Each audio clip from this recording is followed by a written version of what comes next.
Amin.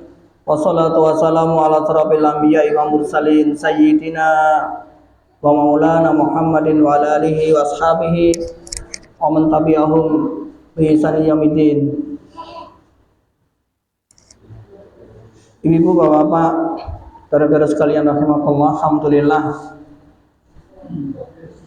Allah tasik paring nikmat hidayah dan mata kita daya. Mungkin kita sangat terus mensyukuri dengan meningkatkan nilai ketaatan dan ketakwaan kita pada Allah Subhanahu wa taala.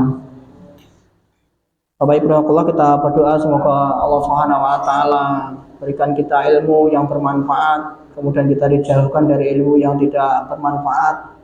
Kemudian Allah juga selalu meridai dan memberikan manfaat setiap aktivitas kegiatan kita, termasuk kegiatan kita pada malam hari ini. Ibu-ibu, bapak-bapak, rahmatullah, pada kali ini kami ingin coba sampaikan terkait dengan sifatul insan, sifat manusia.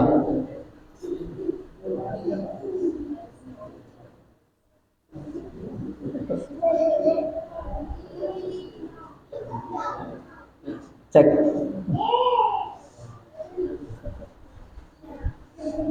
Saat ini kalau matur terkait dengan sifatul manusia, kita ingin menjawab pertanyaan kemarin terkait dengan masalah khilafiyah. Jadi Bapak Nurullah, khilafiyah itu paling tidak ada 4 syarat ya. Ada 4 hal yang mesti harus kita penuhi sehingga nanti kita tidak bingung dalam menjalankan aktivitas di dalamnya. Yang pertama, adanya ragam pilihan. Jadi ada berbagai macam pilihan. Dan dari berbagai macam pilihan itu semuanya ada dalil.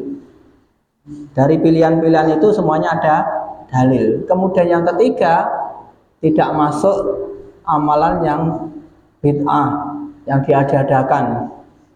Nah, tugas kita berarti kalau memang ragamnya ada, dalilnya ada dan tidak termasuk bid'ah, tugas kita adalah toleransi yang keempat. Apa yang keempat? Toleransi. Contoh misalipun terkait yang masyhur saja salat salat subuh ada kunutnya, kunut. Nah, ada sebagian yang kunut, ada sebagian yang tidak. Dua-duanya ada dalil. Berarti karena ini semuanya ada dalil dan tidak masuk bid'ah, berarti tugas kita adalah toleransi. Itu yang keempat. Ini pertanyaan, bagaimana kalau kita yang tidak kunut? Yang tidak kunut ya toleransi, berarti kita juga ikut mengaminkan. Bagi mereka nanti yang ikut yang tidak kunut, kebiasaannya kunut, nanti ya tidak usah sujud sahwi. Itu namanya toleransi. Sama dengan ini, misalnya di sini setelah sholat ada yang wirid bersama-sama, ada yang tidak sama-sama. Antara yang wirid bersama-sama dengan yang tidak sama-sama itu yang dibaca juga sama. Nah, bagi kita yang ada toleransi, gampang mawon nonton nggih.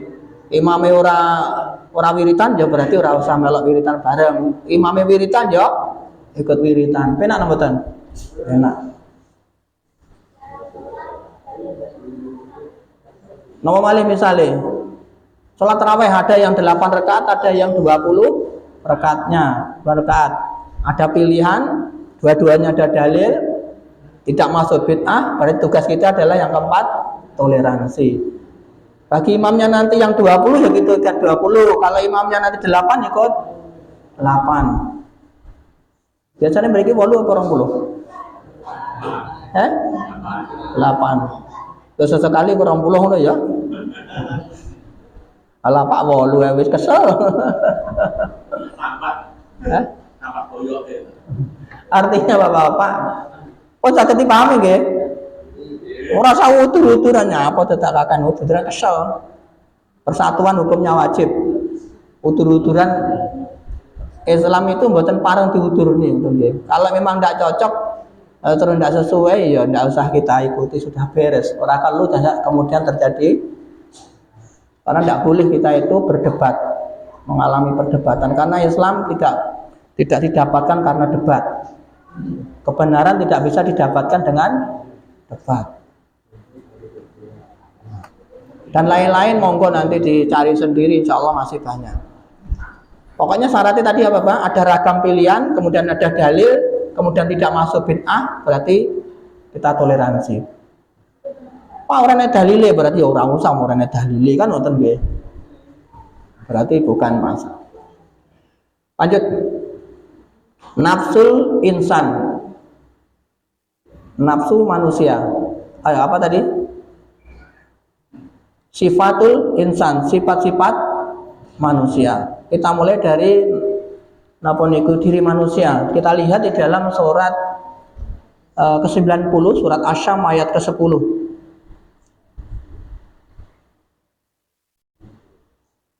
Wa hadainahu najdain, dan kami telah menunjukkan kepadanya dua jalan. Apa dua jalan itu? Wa taqwaha fujuruha, jalan ketakwaan dan dalam jalan kefujuran, jalan takwa dan jalan kedurhakaan atau jalan yang jahat. Nanti kita lihat apakah kita itu sudah mengarah ke takwa atau kita itu masih dalam posisi yang fujur. Terus rumongso nengko takwa ternyata masih fujur. Oleh fujur jelas fujur, mungkin takwa nonton nggih. Tapi lek rumongso takwa ternyata sik salah nggih, ada kemungkinan. Kemudian di dalam surat napa niku Asy-Syam surat ke 91 ayat 8, fa'alhamaha fujuruha wa taqwaha. Sama, ada jalan ketakwaan, ada jalan kefujuran. Kemudian di dalam surat Al-Insan surat ke-76 ayat ketiga, inna hadainahu sabila ima syakiron wa ima kafuron. Sesungguhnya kami menunjukkan pada jalan yang lurus, ada yang bersyukur, ada yang kafir. Jadi dua jalannya, ada syukur, ada kafir, ada takwa, ada fujur. Nah, kita masuk simpul tidak kita lihat saja. Siapa orang-orang yang bertakwa? Orang-orang yang bertakwa adalah orang-orang yang mentazkiyah dirinya. Orang-orang yang napa niku sebagaimana didhawuhkan di dalam surah Asy-Syam tadi ayat ke-9, qad aflaha man zakaha. Sesungguhnya atau sungguh beruntunglah orang-orang yang selalu mensucikan dirinya. Kemudian yang kedua, ada orang-orang yang justru malah betul mensucikan diri, malah mengotori diri. Allah dawuh di dalam surat Asy-Syam juga, surat ke-91 ayat 10, wa qad khaba man dasyaha. Dan sungguh merugilah orang-orang yang mengotorinya. Nah, kira-kira awake termasuk yang mengotori apa yang mensucikan diri? Yang mensucikan diri toh Pak, sik tingali rumiyin. Apakah betul kita mensucikan diri atau tidak? Bapak Ibu Allah, yang pertama, bahwa manusia itu hendaknya selalu mentazkiyah dirinya atau mensucikan dirinya, yakni dengan cara menghiasi dirinya dengan sifat-sifat mulia. Apa sifat-sifat mulia itu? Yang pertama adalah banyak bersyukur. Tapi insya Allah kita kata bersyukur nggih. Syukur apa nyukur nih? Syukur.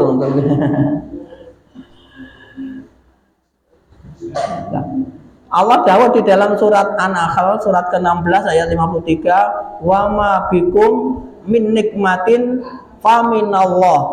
Dan apa saja nikmat yang ada pada kamu maka dari Allah lah datangnya. Itu yang perlu kita sadari, bahwa semua nikmat itu datang dari Allah Subhanahu wa taala. Ayat 18-nya Allah dawuh, dan jika kamu menghitung-hitung nikmat Allah, wa in ta'udu nikmatallahi la tusuha. Seandainya kalian menghitung nikmat Allah maka tidak akan sanggup. Nyobi hitung napa pripun? Ngaten mawon. Bapak-bapak kira-kira hidup itu sing paling nikmat napa? Kegiatan sing paling nikmat napa? Bahagia. Makan, minum, tidur, makan aja ya. Yang paling nikmat kan makan. Makan sih paling nikmat apa? Makan apa? Tape. Oh sate, ya bener sate. Iki setuju sate nggih? Ya setuju lah, ya anggap setuju. Sate paling mahal, paling enak itu harganya pinten? Pinten? 35. Aneh sing luwih dhuwur malih mboten? Maksudnya 35 itu isi piro? Oh isi 10, ya wes rapopo 35. 50 lah, 50 kar minume ya. 50 pun nikmat. Jadi bapak-bapak, kami yang hanya ingin bercerita bahwa nikmat ini sering dengan abaikan, bahwa sesungguhnya nikmat makan yang hanya 50.000 itu masih kalah nikmatnya. Iling-iling, masih kalah nikmat dengan mengeluarkan nilai makanan yang senilai 50.000 itu. Jangan pernah berpikir ngoten. Percaya nggak dicek. Makan 50.000 pun nikmat, makan sate tadi ibu. Kira-kira sate sing dengan maem sing nilai 50.000 itu ndak iso metu. Kira-kira entek piro? Entek piro? Entek pinten? Lah iki jutaane piro kira-kira angel kuwi yo. Ibu-ibu kira-kira pinten? Wes 5 juta. Berarti ngetokne ini boleh nikmat daripada ngelebokne. Maem aja enak 50.000. Ngetokne nilainya piro? 5 juta. Nikmat endi berarti ngetokne kan ngelebokne? Ngetokne berarti bener. Berarti ini apa harganya? Lebih mahal. Dan itu tidak pernah jenengan hitung bahwa itu sebuah nikmat. Makanya Allah dawuh wa in ta'udu nikmat Allahi la tusuha. Kalau kangen ingin begitu tidak akan sanggup. Niku mawon boten pernah jenengan hitung bahwa itu sebagai nikmat. Iki tenanan kula niku matur. Sing iki mireng napa tadi iki? Enak wonge? Ya, lanjut lah ngoten. Oh ngoten. Ijin temu di.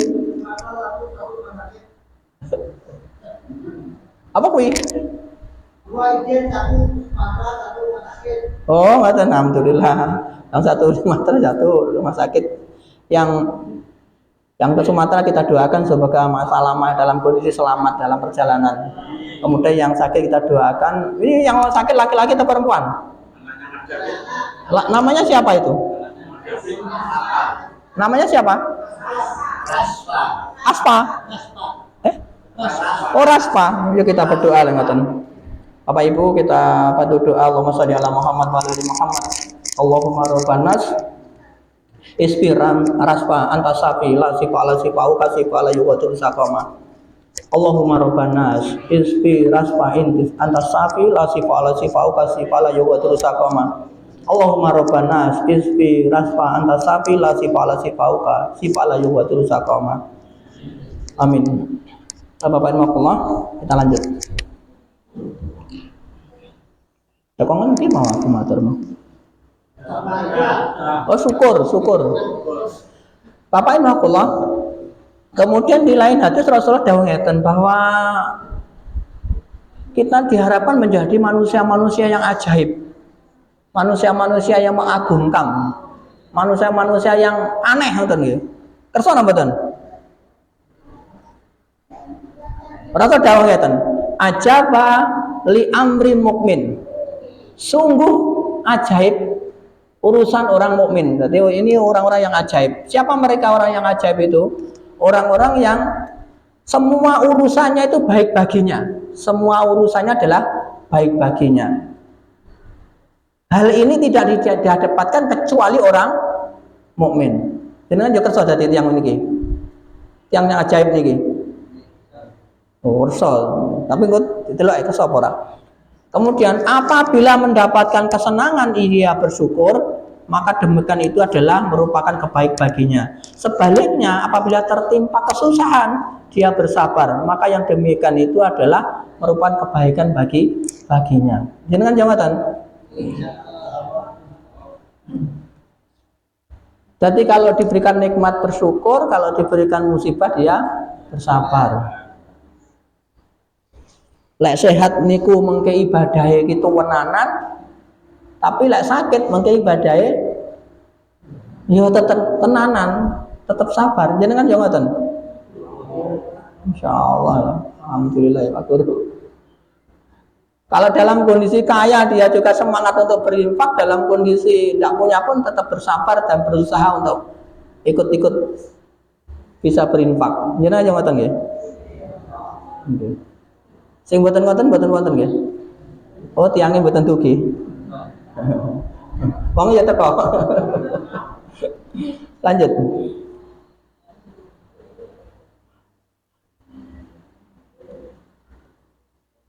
Jadi Bapak Nakullah, banyak ayat yang menginformasikan kita terkait dengan masalah syukur, dan semoga nanti kita juga bisa.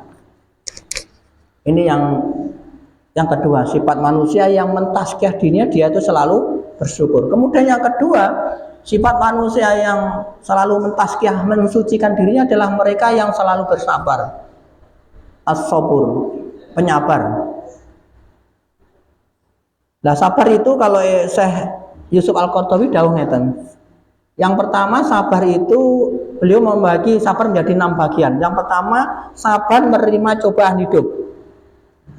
Sakit, kekurangan ekonomi, kekurangan fisik, kekurangan makanan, kekurangan apa niku napa mawon, tapi dia itu tetap bersabar.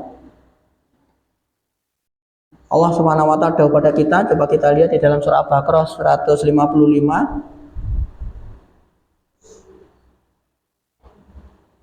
Saya bacakan artinya mawon. Dan sungguh akan kami berikan cobaan kepadamu dengan sedikit ketakutan. Kemudian kelaparan, ketakutan dia takut. Mungkin aku ingin kayak piye, mungkin anak-anakku sik cilik-cilik, urung kromo, kayak pensiun misalnya. Enten lah. Kemudian kelaparan, ya kekurangan makanan, kekurangan harta, ekonomi, masalah ekonomi. Kemudian kekurangan jiwa dan buah-buahan. Panennya gagal misalnya. Waktu mereka kian tadi panen gagal pas panas-panasan terus. Wonten enten sing tani mereka niki. Oh wonten. Ya sabar nggih. Iya, cah kene api-api. Yaitu orang yang apabila ditimpa musibah mereka mengucapkan innalillahi wa inna ilaihi. Itu sudah kehendak Allah Subhanahu wa taala. Jadi Allah akan berkehendak apa, itu insya Allah baik bagi kita. Lah tugas kita adalah sabar, dan insya Allah sakit. Itu yang pertama. Kemudian beliau dawuh, yang kedua ada sabar dari keinginan hawa nafsu. Awal dhewe kadang-kadang seren napa-napa ngene sesuai nafsu awal dhewe, pengen iki ngoten nggih. Tapi Allah SWT ternyata larang. Tapi kita bersabar dalam hal itu. Ya sing bapak-bapak ngene iku ya sir kromo neh ngono. Ibu-ibu sir perhiasannya tambah neh kan ngoten nggih. Engko lek tak tukane perhiasan ra iso infak, ra iso sedekah, tapi lek tak tuk bapak yang ngono enak. Nah Allah dawuh di dalam surah Munafikun itu apa? Maka ya ayyuhalladzina amanu, hai orang yang beriman, janganlah hartamu dan anakmu itu melalaikan kamu dari mengingat Allah. Barang siapa yang berbuat demikian maka mereka itulah orang-orang yang rugi. Intinya Bapak Menakula jangan sampai napa niku keinginan kita di luar apa yang dikehendaki Allah Subhanahu wa taala itu kita turuti. Kita lebih menuju ke mentaati apa yang didhawuhkan Allah Subhanahu wa taala, termasuk harta dan anak-anak kita. Itu yang kedua. Kemudian yang ketiga, sabar dalam taat kepada Allah. Untuk taat itu perlu kesabaran nggih. Wong enten iki enten nek godaane arep ngaji ngoten nggih. Arep budal nek apa? Niki wau enten dalem ana apa nggih? Arep badhe bidal. Oh. Oh, PDAM mati ngono nggih. Urung didandani ngono nggih. Oh.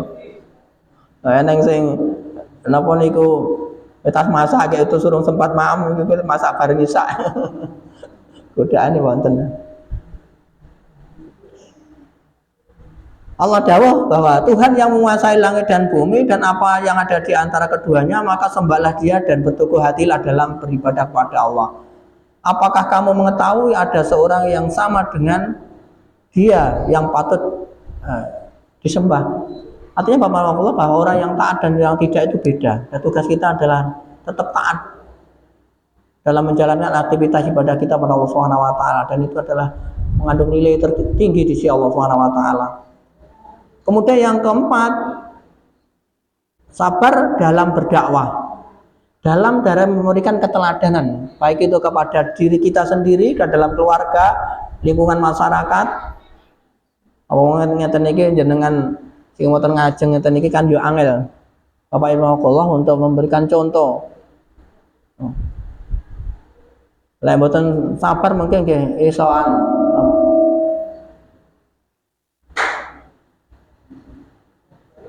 Allah dawuh di dalam surat Luqman surat ke-31 ayat 7, hai anakku, dirikanlah sholat dan suruhlah manusia mengerjakan yang baik dan cegahlah dari perbuatan yang mungkar, dan bersabarlah terhadap apa yang menimpa kamu. Sesungguhnya yang demikian itu termasuk hal yang diwajibkan oleh Allah Subhanahu wa taala. Kadang-kadang awal dhewe ngeten niki matur apa niku sabar setelah diuji tenan terus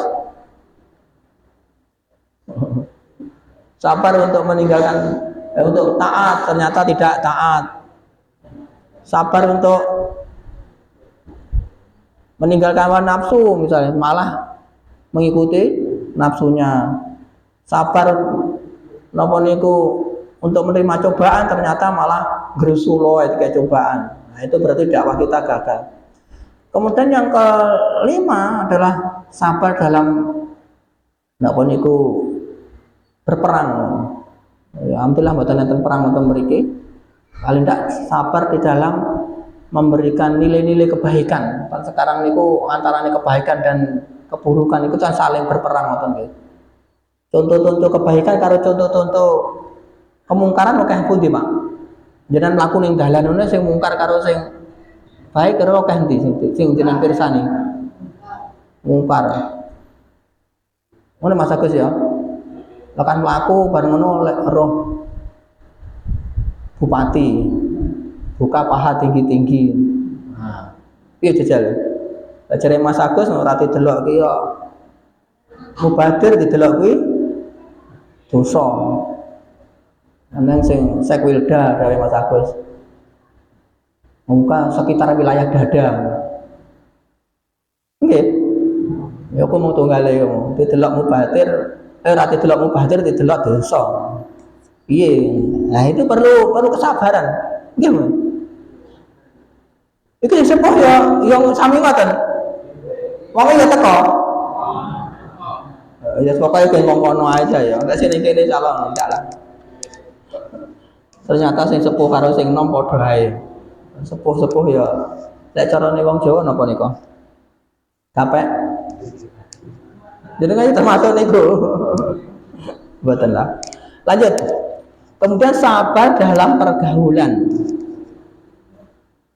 Coba kita lihat Allah dahulu di dalam surah An-Nisa ayat 19, dan bergaullah dengan mereka secara patut. Kemudian bila kamu tidak menyukai mereka maka bersabarlah, karena mungkin kamu tidak menyukai sesuatu padahal Allah menjadikan padanya kebaikan yang banyak. Awalnya kadang-kadang gitu penuh loh yang ngancani wong sing apik ngoten nggih. Kadang-kadang malah seneng ngancani wong sing apik, regane enak-enak, seneng ngono nggih.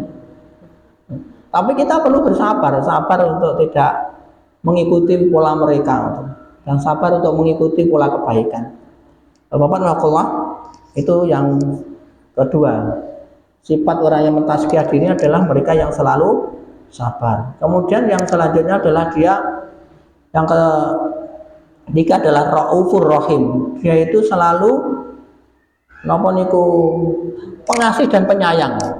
Tapi insyaallah ada pengasih dan penyayang nggih. Insyaallah.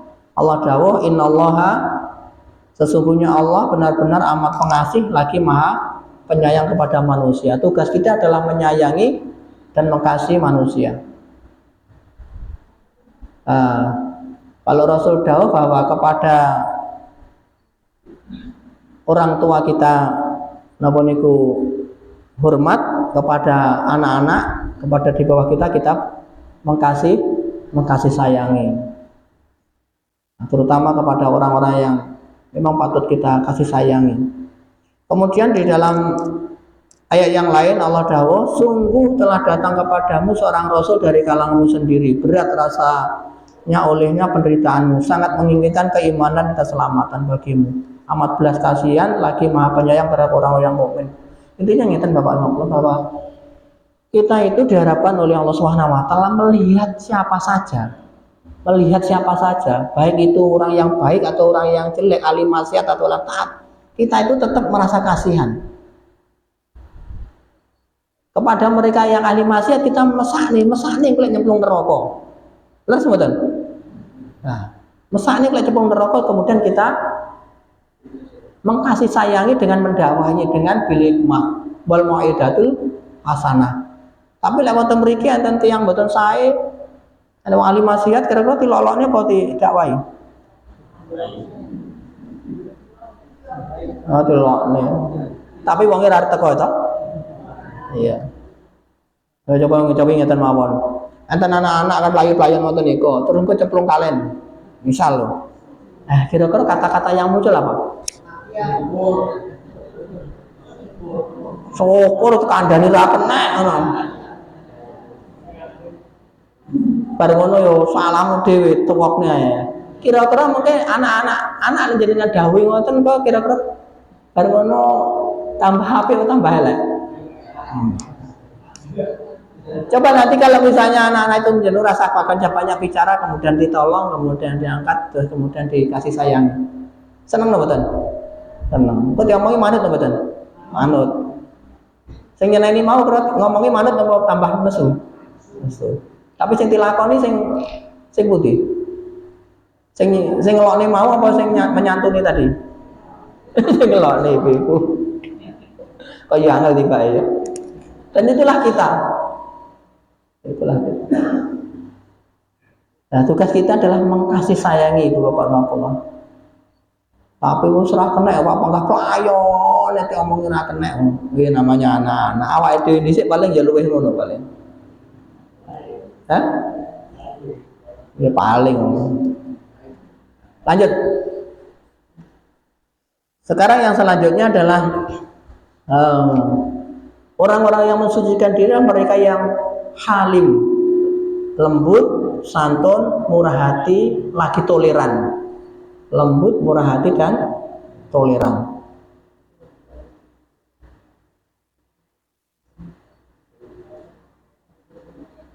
Sekali lagi Bapak Rahmatullah,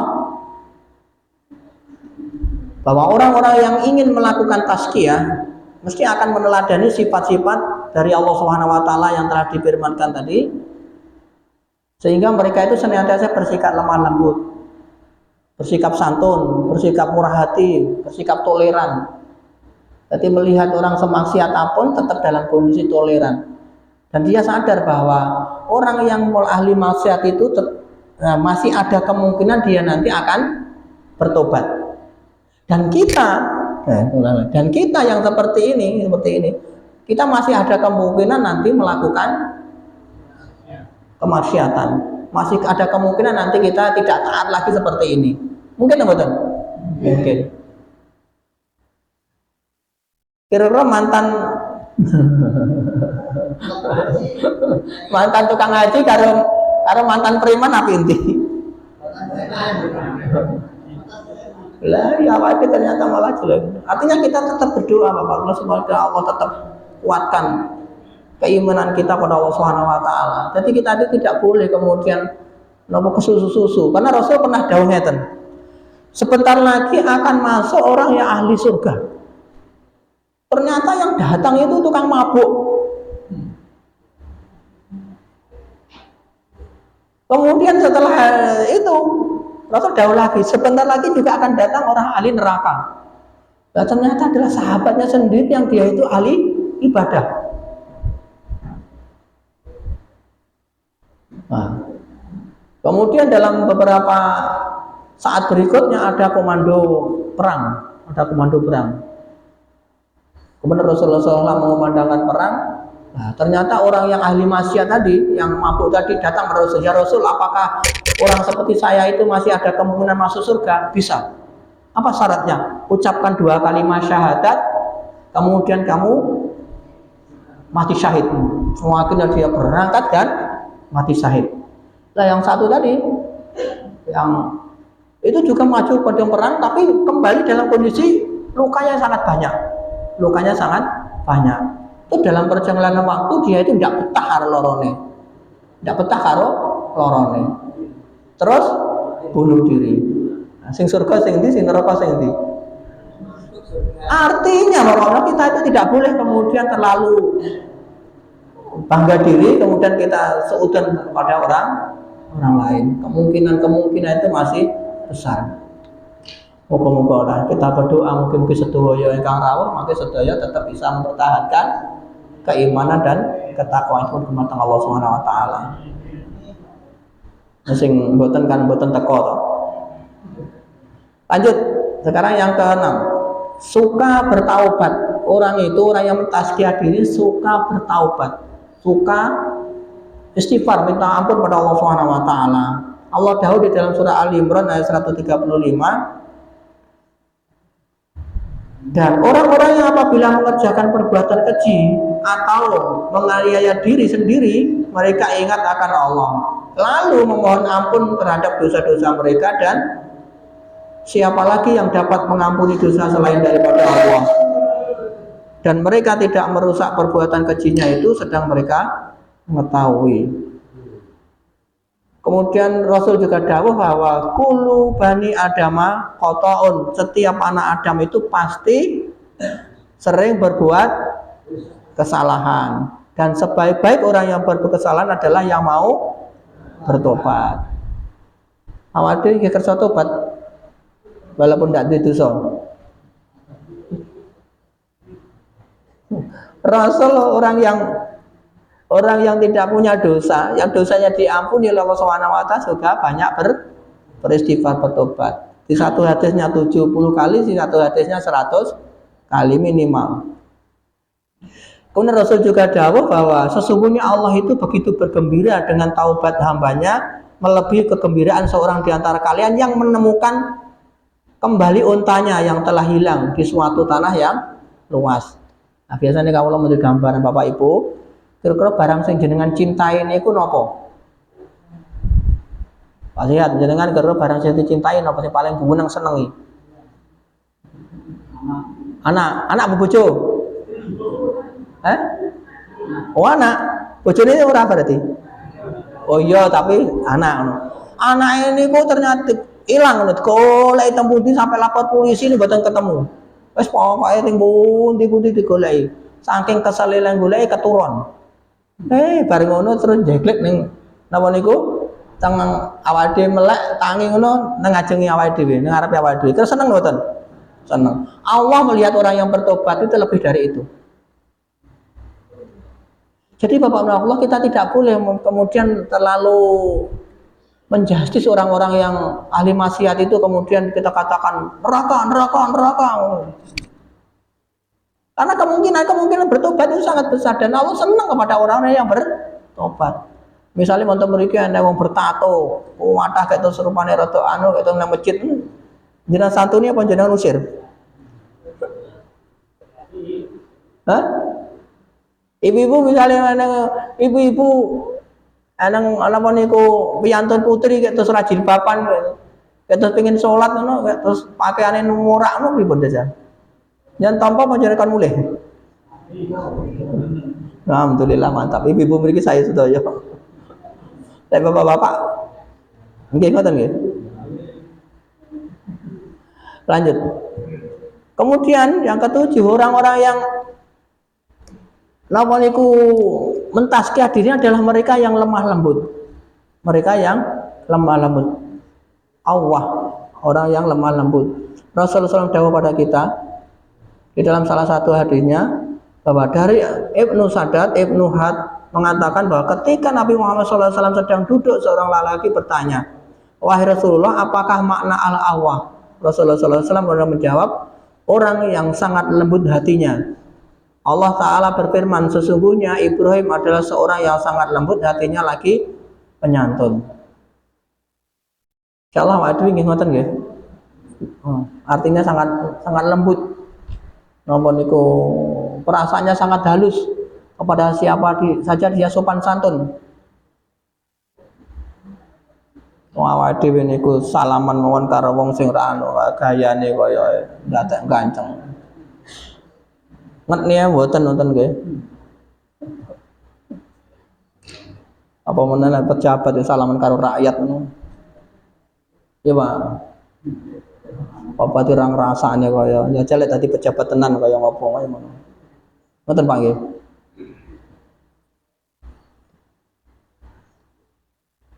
Lanjut.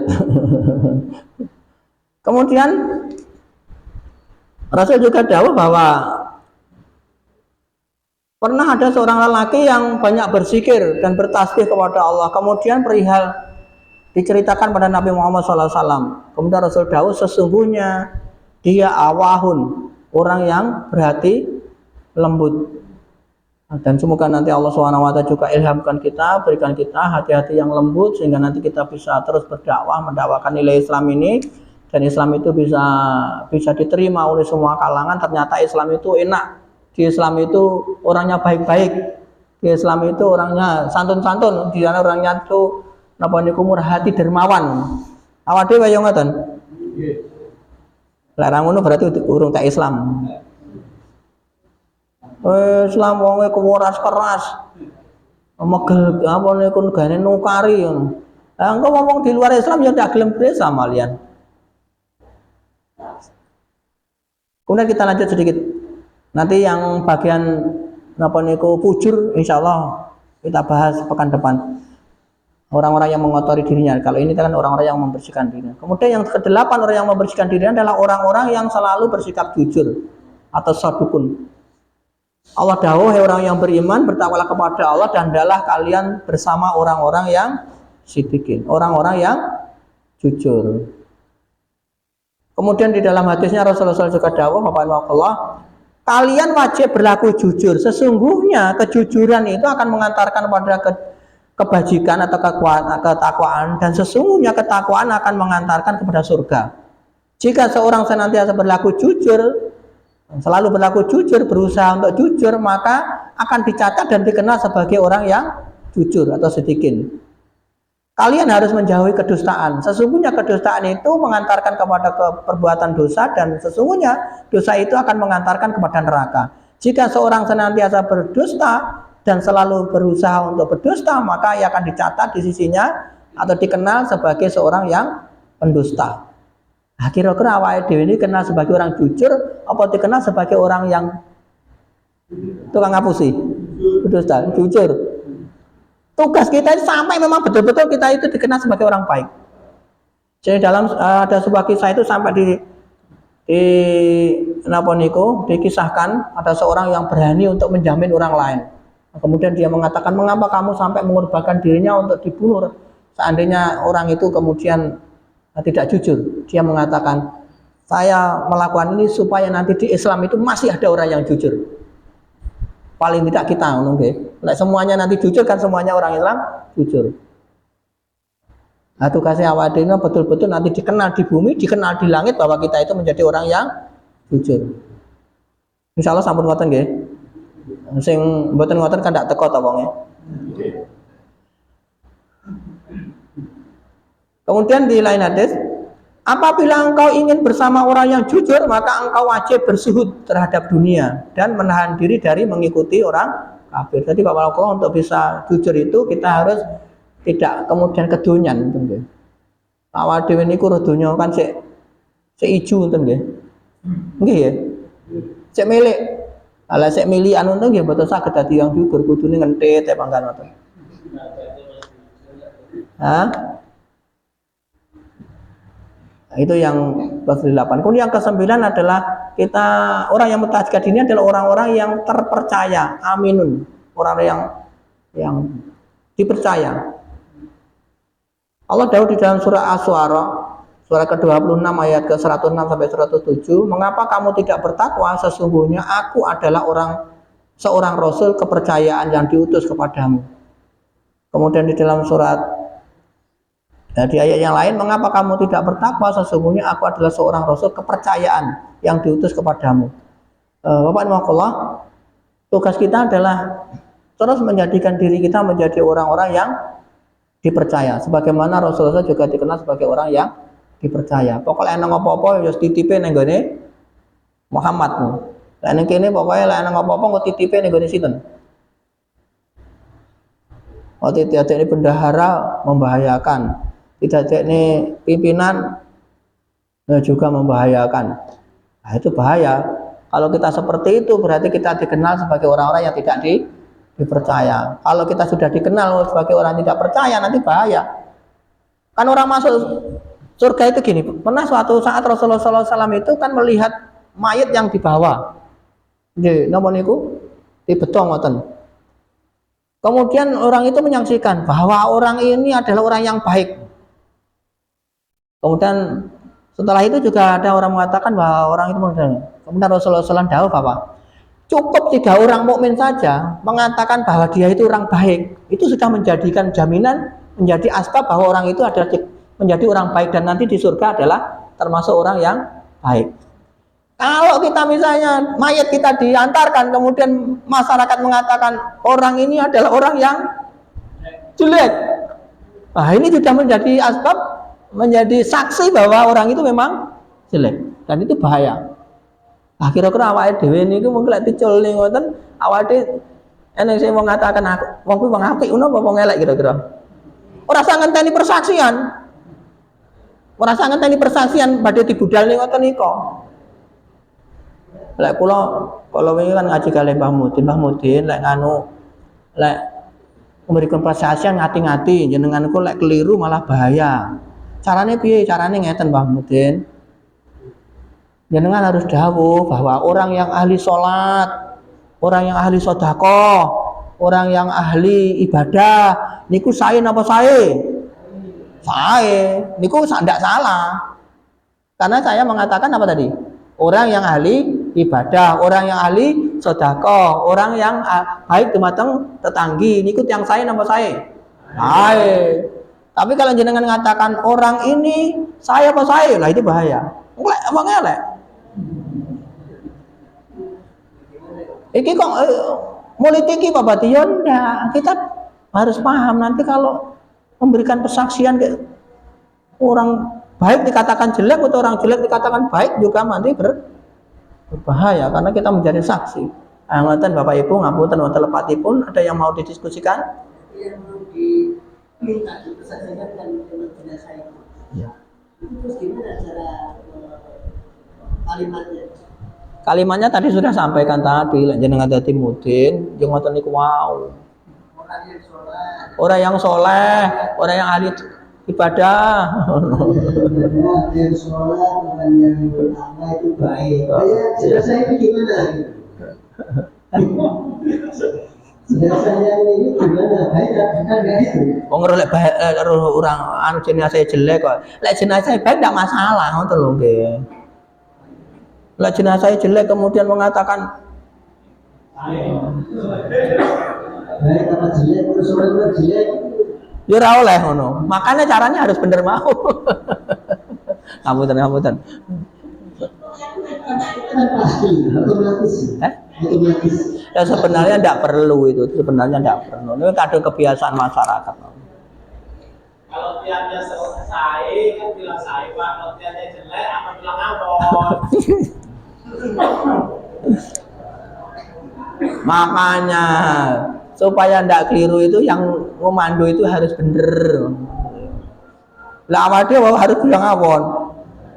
Meneng ae to mosok areng ngomong anu. Oh iya, artinya Bapak no, ucapannya kita ucap menjadi saksi loh. Jenengan apa mau keliru maka malah. Oh iki wong elek itu. Artinya menunjukkan ketidakjujuran bahwa al-mukminun, mukmin dengan mulus saja adalah mirror. Mirror ini apa niku? Mar'ah. Lah dalam bahasanya itu mir'ah. Arti mukmin satu dengan mukmin adalah mir'ah. Napa niku milon. Milon itu mesti memantulkan ya kebenaran. Lek wong yang ganteng ya milone, lek milon iki bener. Wong ganteng ya bangga, ganteng lek wong elek ya elek. Lek wong benjo ya bangga, benjo. Iki Milan wong ganteng kok elek ditendang Milan ini betul sakit. Artinya kita sebagai orang mukmin itu menjadi Milan, menjadi cermin. Kalau kita tahu bahwa orang itu baik kemudian kita akan jelek masalah. Tapi kalau kita orang itu jelek kemudian kita akan baik juga masalah. Maka tadi saya sampaikan sebagai seorang yang supaya tidak salah, kalau tidak tadi orangnya jelek ya harus paham. Oh iki wis ngerti lho. Mayite niku bunuh diri. Jajak dimintai persaksian, bahaya lagi. Paham udah masuk kula? Nah, maka yang penting itu yang di depan itu, yang komando itu, supaya masyarakat itu tidak memberikan persaksian yang tidak jujur. Apunten. Aja diterusin tepang penting itu. Ngoten ibu-ibu napa mau? Tapi sana niku pertanyaan nggih. Nggih. Ada nih.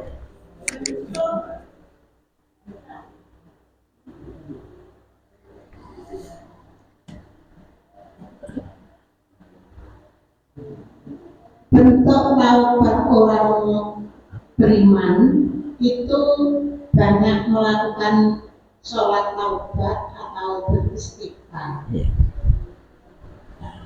Bapak Ibu, pertanyaan yang sangat bagus sih, ibu-ibu luar biasa. Mau bertanya itu mesti harus diapresiasi, apalagi ibu-ibu. Pak, untuk tobatnya nopo? Apakah dia hanya sholat taubat atau dengan istighfar cukup? Tobat itu yang pertama kan harus menyadari bahwa dia itu salah. Kemudian yang kedua menyesal. Kemudian yang ketiga tidak mengulangi lagi.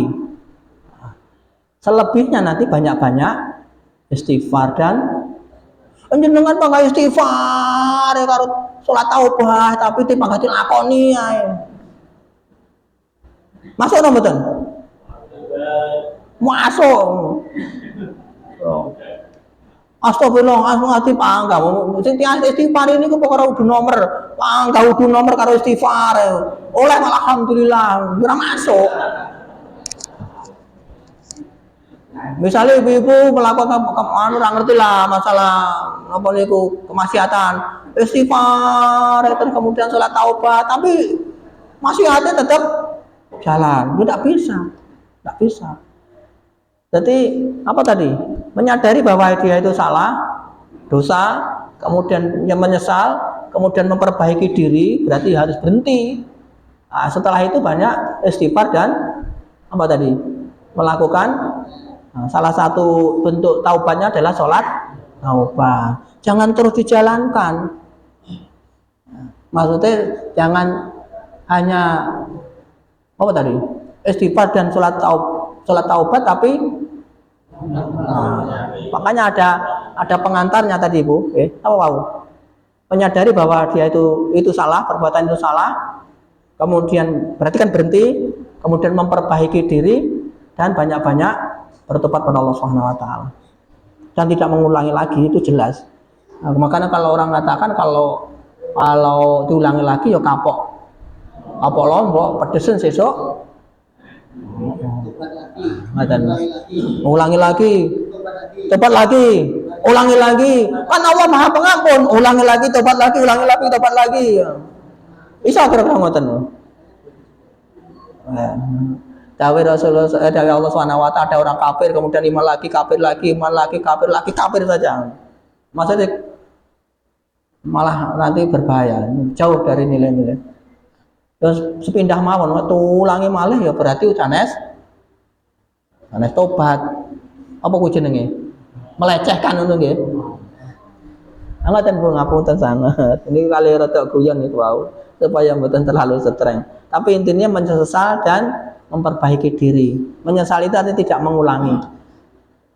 Kalau dia misalnya tahu bahwa dia itu jarang sholat, ya istighfarnya ya sholatnya ditertibkan.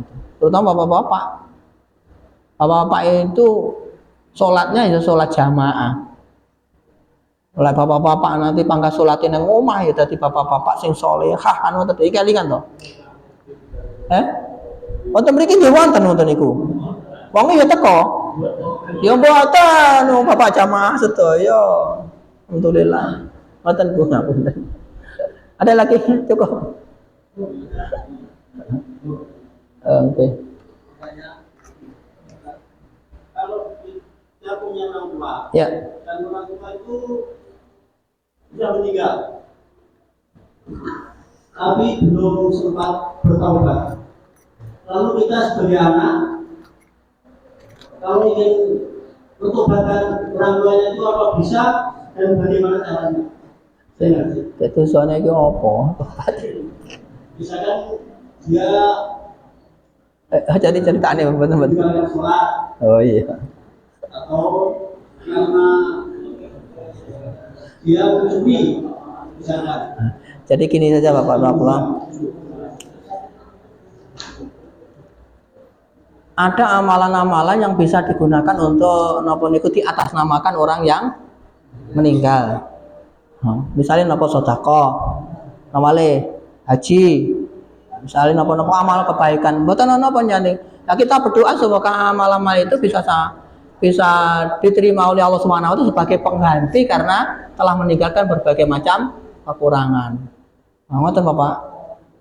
Iki misalnya jenengan nyumbang masjid iki tak atasnamakan orang tua saya, mau kurban diatasnamakan orang tua, haji diatasnamakan orang tua, mantap.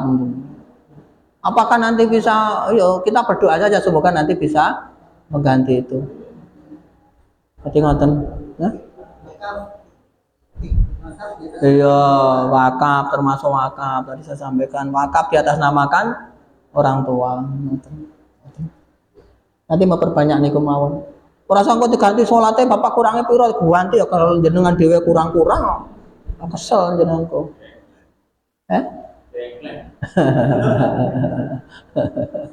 Ngoten ya Pak. Kata sih kata tuh hartanya orang tua. Wah tidak lagi ke masjid apa nggih apa ngono. Orang duwe Pak. Ayo kuwi angel wong arep. Nah, berarti kita banyak berusaha untuk memperbaiki diri. Insya Allah kebaikan kita nanti juga akan berimbas pada orang tua kita. Nah, ngoten ibu-ibu, bapak sekalian. Jadi monggo nanti kita memaksimalkan itu melakukan ibadah. Kalau kita ingin membantu orang tua ya nanti banyak beramal atas nama orang tua kita. Ngoten ngapunten mboten lepatipun kita akhiri dengan hamdalah dan doa kafaratul majelis.